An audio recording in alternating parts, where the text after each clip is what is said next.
Assalamualaikum, kita mulai kembali untuk uji non-parametrik, yaitu uji Wilcoxon. Uji Wilcoxon dilakukan bila syarat uji T berpasangan atau pair t-test tidak terpenuhi karena distribusi data tidak normal. Maka yang digunakan uji non-parametrik yaitu uji Wilcoxon. Contoh kasusnya yaitu misalnya Anda ingin mengetahui apakah terdapat pengaruh penyuluhan terhadap skor pengetahuan ibu. Anda merumuskan pertanyaan penelitian sebagai berikut. Apakah terdapat perbedaan rata skor pengetahuan ibu-ibu tentang gizi seimbang sebelum dan sesudah penyuluhan? Uji hipotesis, apa yang akan dipakai? Selanjutnya, langkah-langkah untuk menentukan uji hipotesis. Satu, yaitu menentukan variabel yang dihubungkan. Variabel yang dihubungkan adalah skor pengetahuan, yaitu data numerik, dengan waktu pengukuran, data kategori. Menentukan jenis hipotesis. Hipotesis komparatif. Menentukan skala variabel, yaitu skala numerik. Menentukan pasangan atau tidak berpasangan. Yaitu di sini datanya berpasangan. Jumlah kelompoknya yaitu 2 kelompok.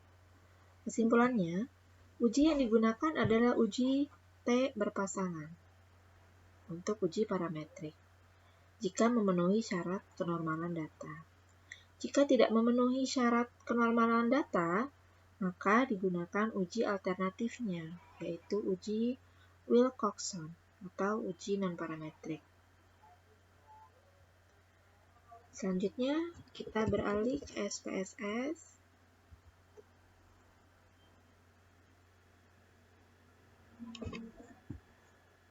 Ini adalah tampilan SPSS-nya. Kita cek terlebih dahulu apakah ada data untuk Wilcoxon test. Di sini tidak terlihat.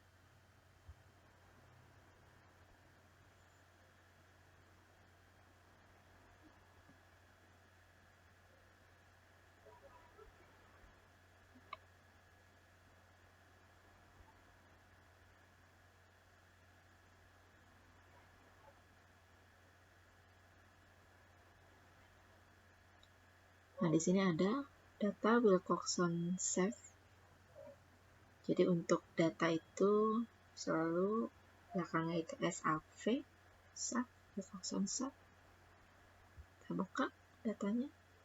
Nah, ini sudah muncul data pengetahuan sebelum dan juga data pengetahuan setelahnya. Kita lihat di variabel view-nya. Karena ini adalah skor pengetahuan, jadi datanya yaitu numerik. Sini adalah labelnya pengetahuan sebelum, ya, value-nya kosong karena numerik. Lalu kemudian data pengetahuan sesudahnya, ya, atau post pengetahuan. Kembali ke data view. Langkah pertama yaitu kita untuk menguji normalitas datanya. Analyze, lalu kemudian deskriptif statistik, lalu kemudian pilih explore. Pengetahuan sebelum penyuluhan, masukkan ke kotak dependent list, lalu kemudian pengetahuan setelah penyuluhan juga sama, masukkan ke dependent list. Nah, ini kita langsung klik plot. Nah, ini histogram, normality plot with test.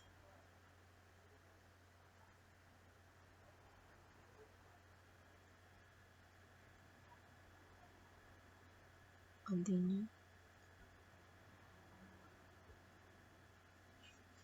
Ini sebenarnya di skip saja untuk yang statistik dan juga option, langsung ke plot saja. Lalu kemudian klik OK.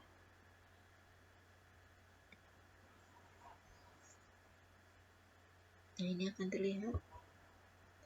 Karena ini 2 kelompok berpasangan, jadi sebenarnya jumlah sampelnya hanya 100, hanya pengukurannya saja yaitu pengukuran sebelum penyuluhan dan juga pengukuran setelah penyuluhan.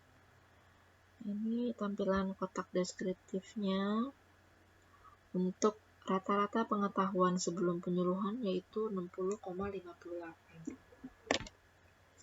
Dengan confidence interval 95% yaitu 58,39 sampai 62,77.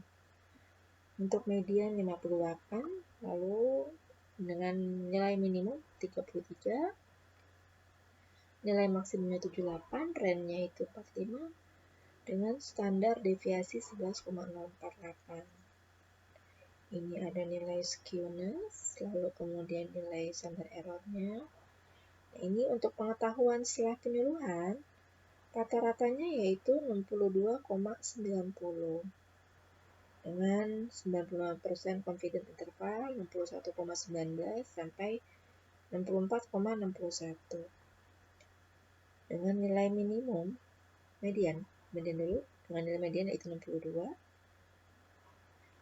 di mana nilai minimumnya yaitu 40, nilai maksimumnya 79 dengan range 39, standar deviasi yaitu 8,599, nilai skewness yaitu 0,82 dan standar errornya 0,21. Nah, pada kotak test of normality, karena jumlah datanya ini 100, artinya lebih dari 50, maka kita gunakan pada kotak Kolmogorov-Smirnov untuk melihat nilai signifikansi. Data pengetahuan sebelum penyuluhan, nilai signifikansinya pada Kolmogorov-Smirnov yaitu 0,000 atau 0,0001. Artinya, p-value kurang dari 0,05. Yaitu artinya distribusi data tidak normal. Untuk pengetahuan setelah penyuluhan, kita lihat pada Kolmogorov-Smirnov, ini signifikansinya 0,000 atau 0,0001. Di mana p-value-nya kurang dari 0,05. Artinya, distribusi data tidak normal. Maka, seharusnya step selanjutnya adalah melakukan transformasi data. Namun kita anggap transformasi data ini sudah selesai dan hasilnya tetap data tidak berdistribusi normal. Lalu kita kembali ke data view. Nah, di sini untuk langkah selanjutnya, klik Analyze.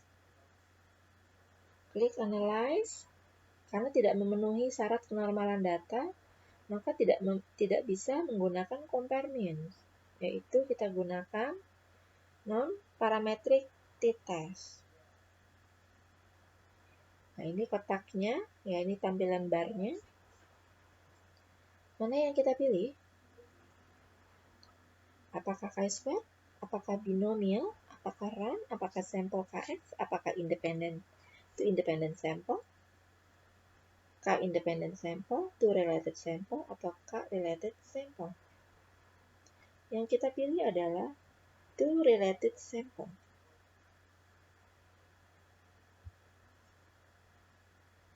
Maka akan muncul tampilan to related sample test. Pengetahuan sebelum ini kita pindahkan kepada kotak test pair. Dan juga sama pengetahuan setelah kita pindahkan ke kotak test pair. Klik tanda panah kanan. Selanjutnya, aktifkan Wilcoxon. Nah, ini sudah aktif. Wilcoxon testnya.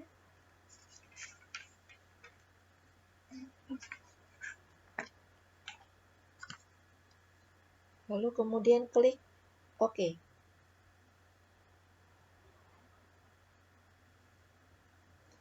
Ini tampilannya.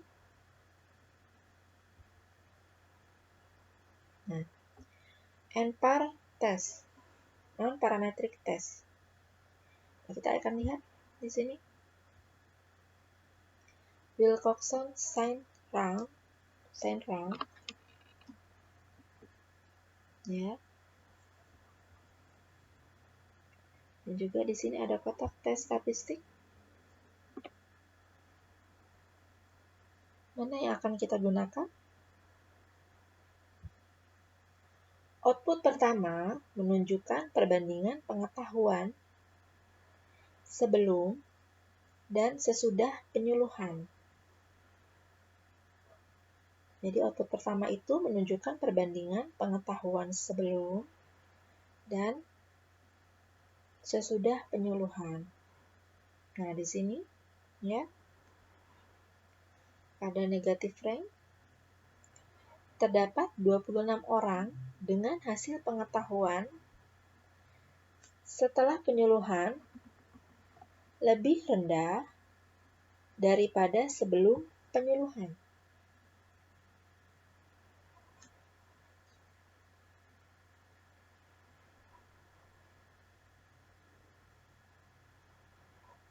Jadi di sini keterangannya 26A, pengetahuan setelah penyuluhan kurang dari pengetahuan sebelum penyuluhan. Artinya, kita cara membacanya atau interpretasi hasilnya, terdapat 26 orang dengan hasil pengetahuan setelah penyuluhan lebih rendah daripada sebelum penyuluhan. Ini negatif ranknya. Nah, kalau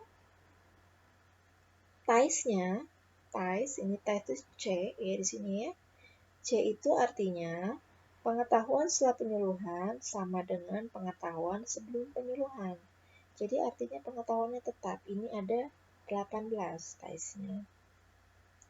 Sedangkan positif ranknya itu B ya. Pengetahuan setelah penyuluhan lebih dari pengetahuan sebelum penyuluhan, ini 56 ya. Jadi kalau kita interpretasikan, terdapat 26 orang dengan hasil pengetahuan setelah penyuluhan lebih rendah daripada sebelum penyuluhan. 18 orang dengan pengetahuan tetap.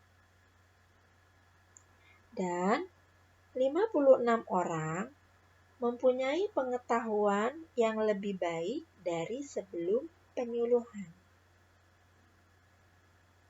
Nah, pada kotak tes statistik menunjukkan hasil uji Wilcoxon. Ya, ini hasil uji Wilcoxon.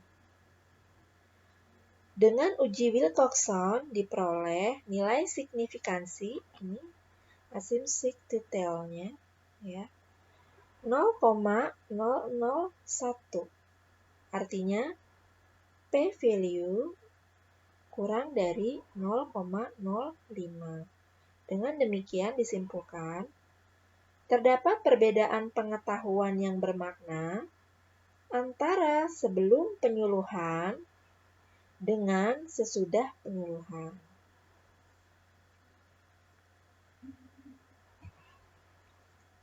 Baik, demikian untuk uji Wilcoxon. Semoga Anda bisa melakukannya dengan sukses pada tes-tes berikutnya untuk uji beda 2min. Good luck, semoga berhasil, sukses selalu. Wassalamualaikum warahmatullahi wabarakatuh.